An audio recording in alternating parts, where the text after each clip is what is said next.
Guys welcome back to the session. आज हम बात करने वाले हैं 5G टेक्नोलॉजी के बारे में। ये जो हमारी 5G टेक्नोलॉजी है, ये हमारे यूपीएससी सिविल सर्विसेज एग्जाम में 2018 और 2019 दोनों के प्री एग्जाम्स में क्वेश्चंस जो है वो पूछे गए हैं। तो इसके ऊपर बेसिकली हम जो सेशन है वो करने वाले हैं, जो कि हमारे सीएपीएफ एग्जाम के लिए ऐसे सीरीज के अकॉर्डिंग हम इसमें बात करेंगे। तो सबसे पहले अगर हम बात करें इंट्रोडक्शन की, तो इंट्रोडक्शन क्या होने वाला है।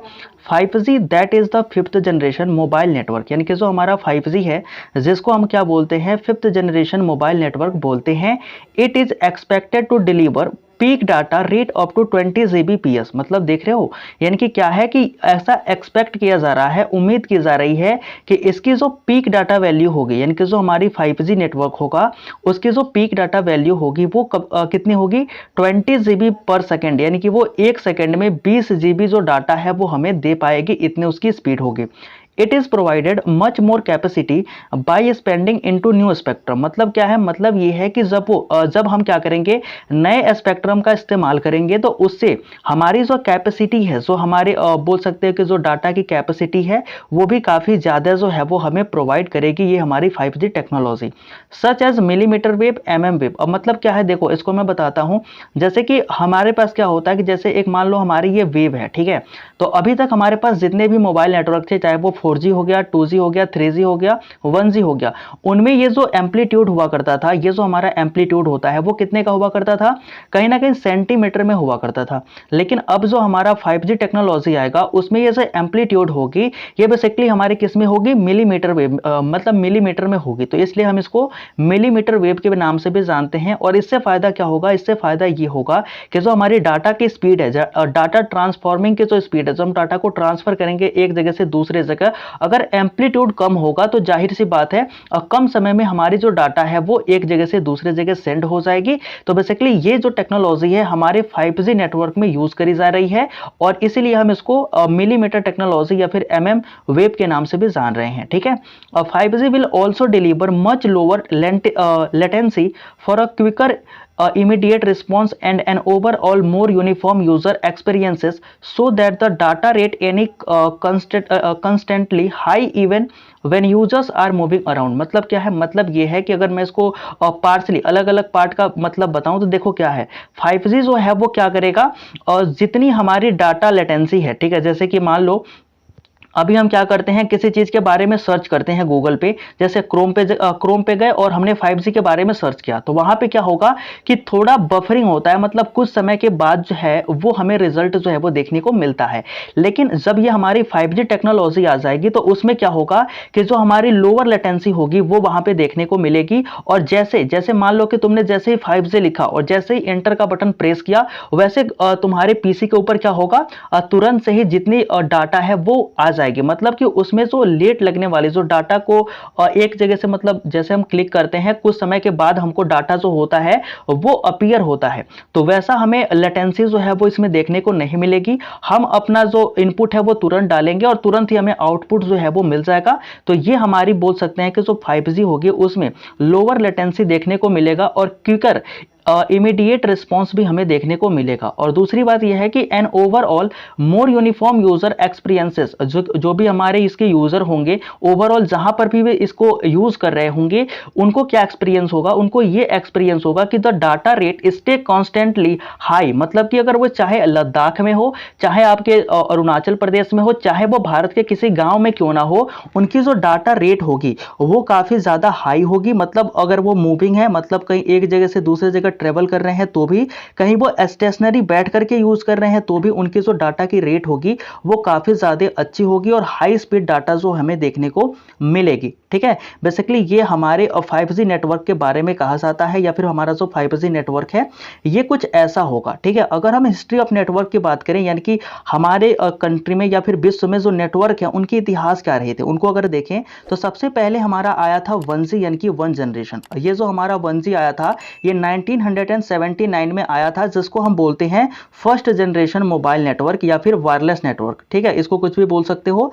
It have basic voice services and analogue analogue based protocols. मतलब क्या है, मतलब ये है कि इसमें हम सिर्फ बात कर सकते थे, जैसे कि होता है ना कि बोल बोल के हम सिर्फ बात कर सकते थे, ना ही वीडियो कॉल कर सकते थे, ना ही मैसेज कर सकते थे, और ना ही इंटरनेट का इस्तेमाल कर पाते थे। तो हम केवल इसमें वॉइस कॉल जो है वो कर पाते थे, और इसमें हम एक सिस्टम का इस्तेमाल करते थे जिसको हम एनालॉग बेस्ड प्रोटोकॉल या फिर एनालॉग सिग्नल की बात करते हैं।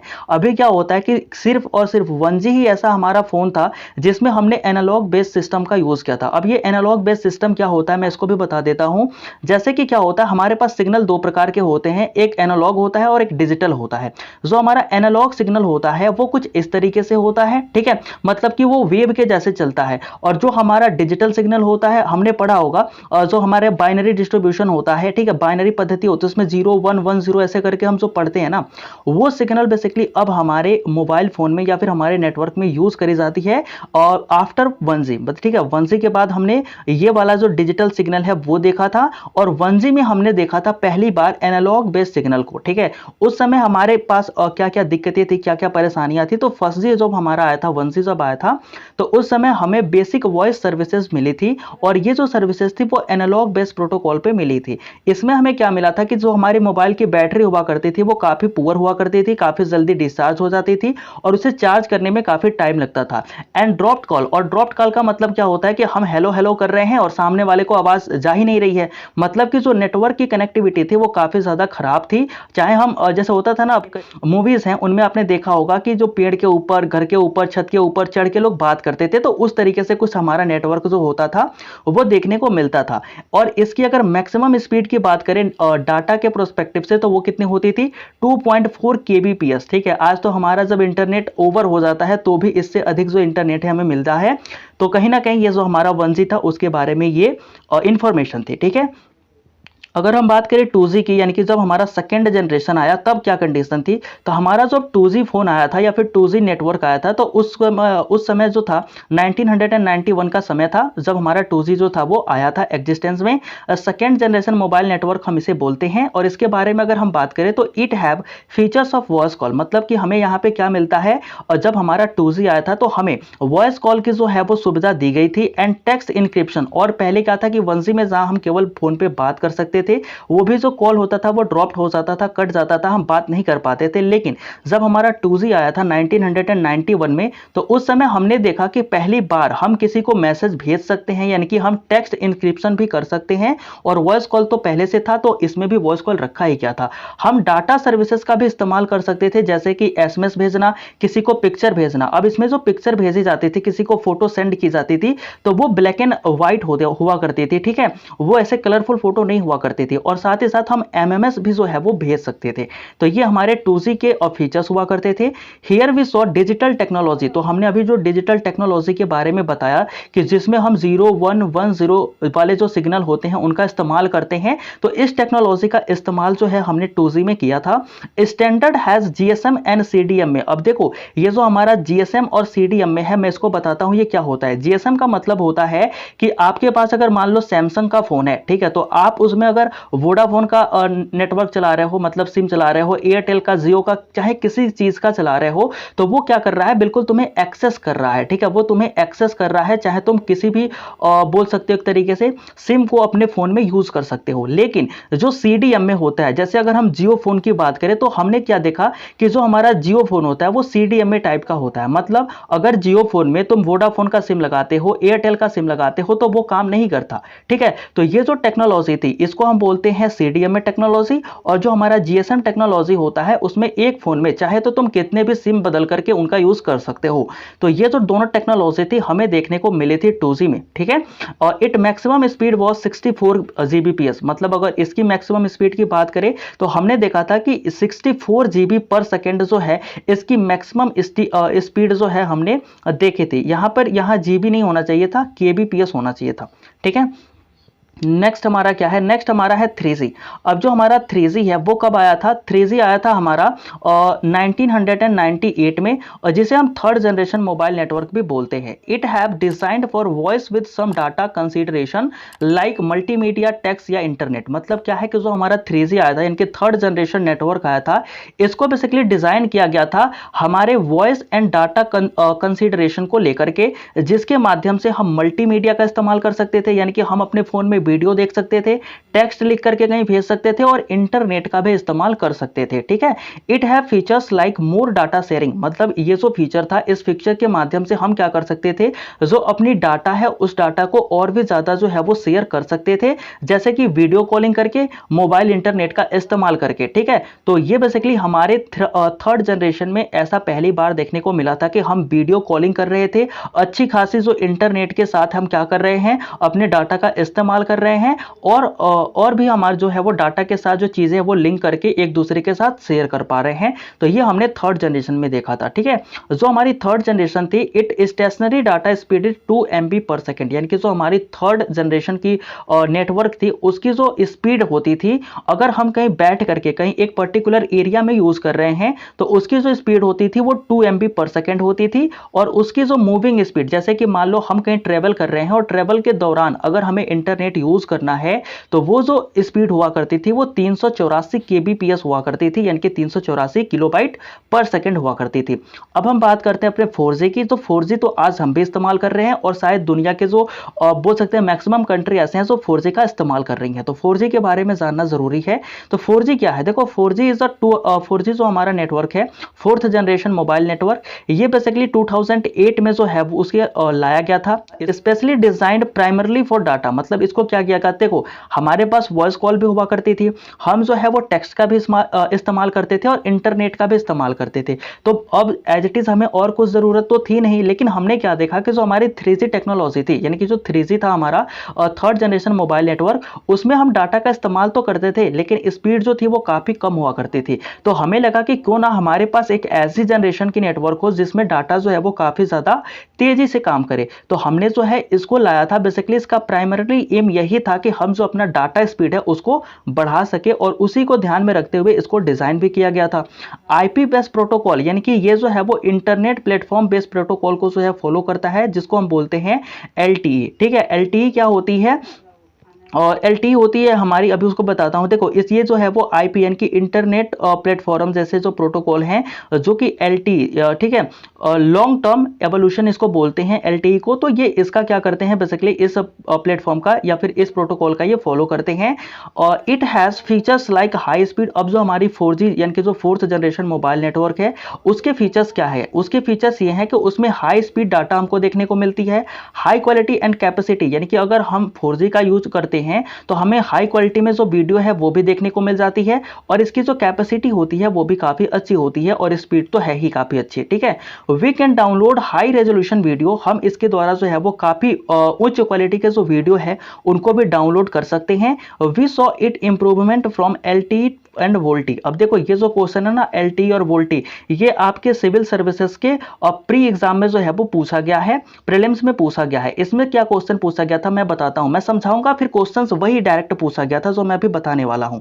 LTE क्या होता है, तो LTE का इस्तेमाल बेसिकली क्या होता है, देखो पहले जो हमारे 4G फोन आया करते थे ना, वो LTE लिख करके आते थे। LTE का मतलब होता है लॉन्ग टर्म एवोल्यूशन। ठीक है, लॉन्ग टर्म एवोल्यूशन में क्या होता था कि जैसे अगर हमें इंटरनेट यूज करना है तो हम केवल इंटरनेट का ही इस्तेमाल कर सकते हैं। ठीक है, LTE में क्या था कि जैसे अगर मान लो हमने इंटरनेट का इस्तेमाल कर रहे हैं, जैसे कि हमने क्या किया, जैसे मान लो हमारा WhatsApp चल रहा है, इंस्टाग्राम चल रहा है, तो इस तरीके से हम किसी सोशल मीडिया का इस्तेमाल कर रहे हैं और वो नेट के थ्रू कर रहे हैं, और तभी अचानक किसी का कॉल आ जाता है। ठीक है, तो कॉल आने के बाद अगर हम चाहें कि हम अपना इंटरनेट जो है वो भी इस्तेमाल कर पाएं, तो ये बेसिकली हमारा जो LTE है वो परमिशन नहीं देता। वो कहता है कि भैया एक समय में या तो एक ही काम कर लो, या तो तुम बात कर लो किसी से, या तो तुम इंटरनेट का इस्तेमाल कर लो। मतलब दो काम एक साथ नहीं हो सकते थे LTE में। अब लोगों को बड़ी दिक्कत हुई, लोगों ने कहा कि भैया ऐसे कैसे है, हमें तो इंटरनेट का भी इस्तेमाल करना है और बात भी करना है सामने वाले से। तो जो हमारे साइंटिस्ट थे उन्होंने कहा ठीक है तुम्हारे लिए भी निकाला जाएगा कोई सोल्यूशन, और उन्होंने क्या बेसिकली बना दिया,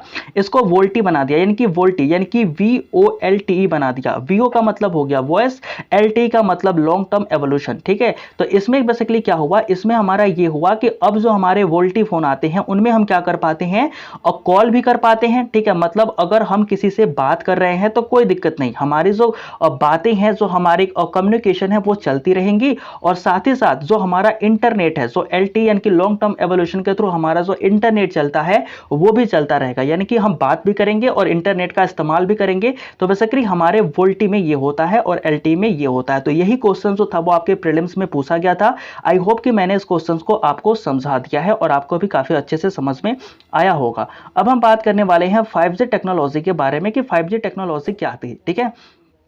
here we will see increase downloading speed and uploading speed, ठीक है। तो जब हमारी 5G टेक्नोलॉजी आ जाएगी, सोच के देखिएगा कि अगर हमारी 4G टेक्नोलॉजी इतनी फास्ट है, तो जब हमारी 5G टेक्नोलॉजी आ जाएगी तो उसकी डाउनलोडिंग स्पीड और अपलोडिंग स्पीड क्या होगी कहा नहीं जा सकता, लेकिन फिर भी ऐसा कहा जाता है कि 1 GB पर सेकेंड जो होगी उसकी डाउनलोडिंग स्पीड होगी और अपलोडिंग स्पीड होगी। मतलब सोच के देखो, अगर 1 GB की वीडियो है ना तो 1 सेकंड में तुरंत डाउनलोड हो जाएगी, ठीक है। मतलब क्या ही स्पीड होगी उसकी, ठीक है। अल्ट्रा लो लेटेंसी, मतलब कि उसका जो लेटेंसी है, अभी हमने पढ़ा ना कि लो लेटेंसी, तो इसमें जो लेटेंसी है जो देरी करती है, जैसे मान लो हमने गूगल पे सर्च किया 5G टेक्नोलॉजी, तो अभी हमें मान लो कि 1 सेकेंड लगता है, ठीक है, रिजल्ट को आने में। तो जब हम 5G टेक्नोलॉजी का यूज करेंगे ना तो 1 मिली सेकेंड का टाइम लेगा, और वो खट से, मतलब जैसे हमने क्या किया, एंटर का बटन दबाया, सारी डाटा जो है निकल करके हमारे कंप्यूटर स्क्रीन पे सामने आ गई, ठीक है। तो इस तरीके का हमें लो लेटेंसी देखने को मिलेगा हमारे 5G टेक्नोलॉजी में, क्योंकि इंटरनेट की स्पीड जो होगी वो काफी ज्यादा अच्छी होगी, ठीक है। Here will be large frequency spectrum, यहां पर हमें क्या मिलेगा, लार्ज फ्रीक्वेंसी स्पेक्ट्रम मिलेगा, जिसके थ्रू हम क्या कर पाएंगे, किसी से भी कनेक्ट कर पाएंगे with high speed and stable connection, ठीक है। तो हमारी जो फ्रीक्वेंसी होगी वो काफी अच्छी होगी और बड़ी होगी, जिसके थ्रू हम क्या कर पाएंगे, किसी इंसान से या फिर किसी भी इंसान से हम क्या कर पाएंगे, कनेक्ट हो पाएंगे, और वो भी अच्छे स्पीड और स्टेबल कनेक्शन के साथ। ऐसा नहीं होगा कि मान लो हम वीडियो कॉल कर रहे हैं और भैया मतलब वीडियो कॉल करते करते जा रहे हैं और जब अच्छा सीन आया तभी बेसिकली हमारा जो वीडियो कॉल है वो कट हो गया। तो इस तरीके से हमें जो कनेक्शन डिस्ट्रप्शन देखने को मिलता था वो नहीं मिलेगा। हमारी जो कनेक्शन होगी वो काफी ज्यादा स्टेबल हो जाएगी और हाई स्पीड के साथ हम जो कनेक्शन है उसका फायदा उठा पाएंगे, ठीक है। ये हमारी बेसिकली 5G टेक्नोलॉजी है। अब जो हमारी 5G टेक्नोलॉजी है इसके एडवांटेजेस क्या क्या हैं, इसके कौन कौन से ऐसे एडवांटेजेस हैं जिनके लिए हमें 5G टेक्नोलॉजी को लाना ही चाहिए, ठीक है। जैसे कि advantages of 5G is high speed mobile network, यानी कि जो हमारा 5G टेक्नोलॉजी है इसकी जो मोबाइल की नेटवर्क है उसकी स्पीड जो है वो काफी ज्यादा अच्छी है। तो ये इसके लिए हमारा एडवांटेज हो जाता है, ठीक है। ये हमारे लिए एक फायदेमंद चीज होती है कि हमें 5G इस्तेमाल करना चाहिए, ठीक है। यानी कि जो हम इंटरटेनमेंट करते हैं और मल्टीमीडिया का इस्तेमाल करते हैं वो भी हम काफी अच्छे तरीके से इस स्पीड के थ्रू कर सकते हैं वाया दिस 5G टेक्नोलॉजी, ठीक है। अब जब हमारी ये 5G टेक्नोलॉजी इंप्लीमेंट हो जाएगी उस समय हमें क्या मिलेगा, IoT यानी कि इंटरनेट ऑफ थिंग। ये जो क्वेश्चन है इंटरनेट ऑफ थिंग, ये भी आपके IAS का जो एग्जाम होता है, IAS का प्री एग्जाम, उसमें ये क्वेश्चन जो है वो पूछा गया है। इसको मैं अभी बताऊंगा कि ये IoT क्या होता है, ठीक है। AI यानी कि artificial intelligence, cloud computing, smart cities, smart farming will also easy, यानी कि जो हमारा 5G टेक्नोलॉजी है, इस 5G टेक्नोलॉजी के आ जाने के बाद जो हमारी चाहे स्मार्ट सिटी की बात हम करते हैं, स्मार्ट फार्मिंग की बात करते हैं, क्लाउड कंप्यूटिंग की बात करते हैं, IoT या फिर AI की बात करते हैं, ये सारी जो चीज़ें वो हमारे लिए काफ़ी ज़्यादा बेनिफिशियल हो जाएंगी। 5G will also help in telemedicine, ठीक है। अब टेली मेडिसिन क्या होता है, जैसे मान लो हमारे भारत के डॉक्टर साहब हैं और युगांडा का कोई डॉक्टर साहब है, अब उसको क्या है कि ऑपरेशन करना है, ऑपरेशन वो कर नहीं पा रहा है, तो हमारे भारत के डॉक्टर साहब क्या करेंगे, बिना युगांडा जाए वो भारत से ही अपने जो युगांडा के डॉक्टर हैं उनको वो हेल्प कर सकते हैं, उनको वो बता सकते हैं कि आप जो सुई है वो यहाँ से ना डाल के थोड़ा और आगे से डाला करिए। तो बेसिकली ये मतलब है कि वो हमारे जो टेली मेडिसिन है उनमें भी ये जो हमारे एडवांटेजेस हैं वो दिखने देखने को मिलते हैं। टेली एजुकेशन, ठीक है, टेली एजुकेशन मतलब आज दिन हम टीचर को देखते हैं ना कि यूट्यूब पे पढ़ा रहे हैं, मतलब अपने किसी अदर प्लेटफॉर्म पे पढ़ा रहे हैं, ठीक है, तो वो कैसा होगा, काफी क्लियर एचडी में हमें देखने को मिलेगा और वो ऐसा लगेगा कि बस अब बाहर निकल के सर जी हमको बताने वाले हैं। तो कुछ इस तरीके से हमारा टेली एजुकेशन जो है वो हो जाएगा। एंड इंडस्ट्रियल एप्लीकेशंस, जो हमारा एप्लीकेशन है इंडस्ट्रियल में, वो भी काफी अच्छे से जो है वो वर्क कर पाएगी। It can be provide maximum job in a digital economy, यानी कि ये जो हमारी डिजिटल इकोनॉमी है उसमें अधिक से अधिक जॉब देने में भी सहायता करेगी। अब ये आईओटी क्या होता है इसको मैं बताता हूं। आईओटी का मतलब होता है इंटरनेट ऑफ थिंग, ठीक है। जैसा कि आपने सोचा होगा, कभी सुना भी होगा कि जैसे कि क्या होता है इंटरनेट ऑफ थिंग का मतलब क्या होता है कि जो सारी चीजें हैं वो एक दूसरे से इंटरनेट के माध्यम से जुड़ी है। मैं एक छोटा सा एग्जांपल देना चाहता हूं जिससे कि आपको आईओटी जो है वो बिल्कुल क्लियर स्पष्ट रूप से समझ में आ जाएगा। उसमें एग्जांपल में क्या है कि जैसे एक कोई व्यक्ति है, ठीक है, उस व्यक्ति का राम श्याम जो भी नाम है रख लो आप अपने हिसाब से, वो सुबह सुबह उठता है, उठने के बाद तुरंत ही उसका मोबाइल जो है या फिर उसकी जो घड़ी है, जो मोबाइल ही समझो, उसका जो मोबाइल है वो तुरंत क्या करता है, इन्फॉर्म करता है किसको, गीजर को। गीजर को इन्फॉर्म करता है कि भैया राम साहब जो हैं वो उठ चुके हैं और आप जो है वो अपने पानी को जो है वो गर्म करना स्टार्ट कर दीजिए। तो जो हमारा गीजर है, राम के उठते ही, राम ने भी कुछ किया नहीं है, राम अभी सिर्फ बिस्तर से उठे हैं, वैसे ही हमारे जो मोबाइल है उसने जो है वो रिकमेंडेशन दे दी किसको, गीजर को, और गीजर ने जो है पानी स्टार्ट करना शुरू कर दिया, ठीक है।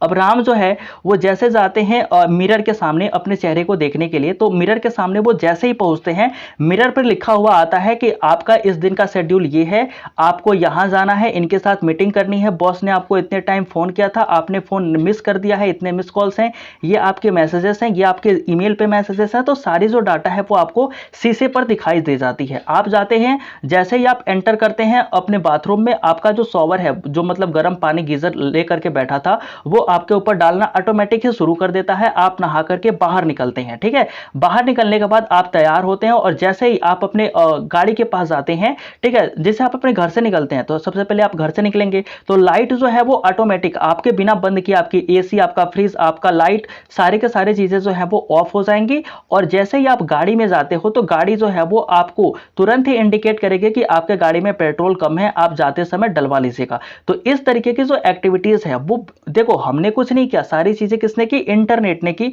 तो यही बेसिकली इंटरनेट ऑफ थिंग है, यानी कि एक चीजें जो है वो दूसरी चीजों से जुड़ी हुई है और जो हमारे डेली लाइफ में हमारी हेल्प कर सकती है। तो सेम यही क्वेश्चन जो है वो आपके आईएएस के प्रीलिम्स एग्जाम में जो है वो पूछा गया था, ठीक है। आर्टिफिशियल इंटेलिजेंस और स्मार्ट कंप्यूटिंग के बारे में और क्लाउड कंप्यूटिंग के बारे में आप जानते होंगे, इसके बारे में मैं कुछ ज्यादा नहीं बता रहा, ठीक है। अब इसके डिसएडवांटेजेस क्या क्या है, ठीक है, जिसको हम चैलेंजेस बोल सकते हैं कि अगर 5G लाया जाता है तो हमारे लिए चैलेंजेस क्या क्या हो सकते हैं। तो चैलेंजेस होंगे basically when 5G will be existence then other applications other than 5G will best। जैसे कि मान लो कि अगर हम 4G इस्तेमाल करते हैं, 4G का यूज हम कर रहे हैं और जब हमारे पास 5G फोन आ जाएगा, 5G टेक्नोलॉजी यूज हम करेंगे, तो क्या हम उस समय 4G का इस्तेमाल करेंगे, तो बोलेंगे बिल्कुल भी नहीं। यानी कि 4G जो हमारा है अभी के लिए हमारे लिए काफी इंपॉर्टेंट है, लेकिन जब 5G आ जाएगा तो वो हमारे लिए वेस्ट हो जाएगा, ठीक है, उसकी कोई कीमत नहीं रहेगी। तो वो हमारे लिए क्या है, एक ई वेस्ट हो जाएगा, वो इंक्रीज हो जाएगा और ये जो ई वेस्ट होगा वो काफी तेजी से जो है वो बढ़ जाएगा। अदर चैलेंजेस आर, अगर हम बात करें ई वेस्ट के अलावा और भी कई सारे हमारे चैलेंजेस हैं, जैसे कि हमारा इंफ्रास्ट्रक्चर, ठीक है, तो जो हमारा इंफ्रास्ट्रक्चर है वो भी हमारा प्रभावित होगा। ऑप्टिकल फाइबर, ठीक है, जैसे कि अब भाई हम ऑप्टिकल फाइबर का इस्तेमाल करते हैं तो इसके लिए हमें एक अलग से ऑप्टिकल फाइबर जो है वो बिछाना पड़ेगा, तो इसके लिए हमें ये भी चैलेंजेस है। प्राइवेसी कंसर्न, ठीक है, अगर डाटा काफी तेजी से ग्रो करेगा, मतलब वर्क करेगा, तो जाहिर सी बात है कि जो हमारी प्राइवेसी है उसका भी खतरा हमें बन सकता है। डाटा प्रोटेक्शन, यानी कि जो हमारी डाटा है उस चीज के प्रोटेक्शन के बारे में भी हमें सोचना पड़ेगा और डाटा प्रोटेक्शन लॉ भी जो है वो हमें लेकर के आने पड़ेंगे। Telecom firm and financially state, मतलब कि जो हमारे टेलीकॉम फर्म्स है वो काफी ज्यादा फाइनेंशियली स्टेट हो जाएंगे इस टेक्नोलॉजी के आने के बाद, क्योंकि अभी जो पूरी दुनिया है उसके पास जो मशीनरी है, जो वो सामान बना रहे हैं वो 4G के लिए बना रहे हैं, लेकिन जैसे ही 5G आएगी उनको अपना स्विच, अपना जो कारोबार है वो स्विच करना पड़ेगा 5G की तरफ, तो उनके पास एक फाइनेंशियली स्ट्रेस्ड हो जाएगा, मतलब उनके पास एक तरीके से तनाव आ जाएगा फाइनेंशियली। तो गवर्नमेंट को भी इनमें सपोर्ट करना चाहिए इन सारी चीजों में, ठीक है। तो बेसिकली ये हमारे चैलेंजेस थे। अगर हम बात करें गवर्नमेंट के स्टेप की, गवर्नमेंट ने कौन कौन से ऐसे स्टेप लिए हैं कि जो 5G से हमारे सरकार को फायदा हो सकती है, हमारे कंट्री को फायदा हो सकती है, ठीक है। तो government of India cream groups of 500 crore rupees for the research and development in 5G। यानी कि जो हमारी भारत सरकार है उसने क्या किया है, 500 जो रुपए हैं उसको अलॉट किया है। क्यों, किस लिए किया है? इसलिए किया है ताकि हम जो है वो 5G के ऊपर रिसर्च कर सके और डेवलपमेंट कर सके 5G के आने से पहले ही। ठीक है, जो हमारी गवर्नमेंट ऑफ इंडिया है वो क्या चाहती है, government of India want India will become global hub in electronic system. अब जो हमारी भारत सरकार है वो ये चाहती है कि जो हमारा भारत देश है वो इलेक्ट्रॉनिक्स सिस्टम की दुनिया में जो है वो विश्व का एक हब बन जाए, और डिजाइन एंड मैन्युफैक्चरिंग में भी भारत जो है वो विश्व का इलेक्ट्रॉनिक सिस्टम में एक हब बन जाए। And it has launch national electronic policy 2019। और इस चीज को जो है वो फुलफिल करने के लिए हमारी भारत सरकार ने क्या किया है, 2019 में एक इलेक्ट्रॉनिक पॉलिसी जो 2019 की कही जाती है उसको भी लॉन्च किया है। तो ये बेसिकली हमारे गवर्नमेंट के कुछ स्टेप्स थे। अगर हमें कंक्लूजन देना है, ठीक है, इस ऐसे का कंक्लूजन हम क्या देख सकते हैं, तो उसके बारे में अगर हम बात करें तो 5G technology will take place in its sure. मतलब क्या है कि जो 5G टेक्नोलॉजी है इसको तो आना ही आना है, ये बिल्कुल निश्चिंत है। मतलब कि बिल्कुल सही बात है कि जो 5G टेक्नोलॉजी है वो आज या कल बिल्कुल इंप्लीमेंट जो है वो हो जाएगी, because everyone need high data quality and internet. क्योंकि जो हमारे प्रत्येक व्यक्ति हैं उनको हाई स्पीड डाटा चाहिए और जो उनकी इंटरनेट की क्वालिटी चाहिए वो भी काफी अच्छी चाहिए। Via existence of 5G we have a big concern about our environment because of e waste. मतलब कि क्या है कि जब हमारा 5G जो है वो हमारे एग्जिस्टेंस में होगा, पहुंच में होगा, तो उस समय क्या होगा, हमारे पास अगर कोई सबसे बड़ी चिंता करने वाली बात है तो वो हमारी इन्वायरमेंट हो जाती है, पर्यावरण हो जाती है। क्यों हो जाती है? क्योंकि जो हमारा ई वेस्ट है, जो ई कचरा है, वो क्या हो जाता है, काफी तेजी से जो है वो ग्रो करेगा। So the government should focus on recycling. यानी कि जो हमारा गवर्नमेंट है उसको कम से कम इस बात पे फोकस अभी होना चाहिए कि अगर 5G टेक्नोलॉजी आती है तो हम किन सारी चीजों की मदद से जो है अपने 4G को और 2G को 3G को जो है वो रिसाइकल कर पाएंगे। ठीक है, it give a chance to developing country to become a develop country. ये जो हमारी डेवलपिंग कंट्री है उन सारे कंट्री को जो है वो डेवलप्ड कंट्री होने का एक मौका देंगी। Manufacturing of its new appliances which will be based on 5G technology. मतलब क्या है, मतलब ये है कि ये जो हमारी डेवलपिंग कंट्रीज हैं उनको ये डेवलप कंट्री होने का मौका देगी। किस तरीके से देंगी, तो ये इस तरीके से देंगे कि जो हमारी डेवलपिंग कंट्री है वो मैन्युफैक्चर करेंगी नए अप्लायंसेस को जो कि बेस्ट होंगी 5G टेक्नोलॉजी पे। और जब 5G टेक्नोलॉजी आएगा तो इनके साथ साथ 5G टेक्नोलॉजी के विकास के साथ साथ हमारे जो डेवलपिंग कंट्रीज हैं उनका भी जो है वो विकास हमें देखने को मिल जाएगा। ठीक है, तो आई होप कि आपको सेशन जो है वो अच्छा लगा होगा। सेशन काफी लंबा हो चुका है, लेकिन अगर आपने यहां तक सेशन को देखा है तो आई श्योर कि आप जो ये जो 5G टेक्नोलॉजी है इसके बारे में काफी सारी चीजें जो है वो जान चुके होंगे। तो thank you for attending the session guys. Please share with your friend and do subscribe our channel also. Join our Telegram channel defence student community. मिलते हैं नेक्स्ट वीडियो में, तब तक के लिए जय हिंद।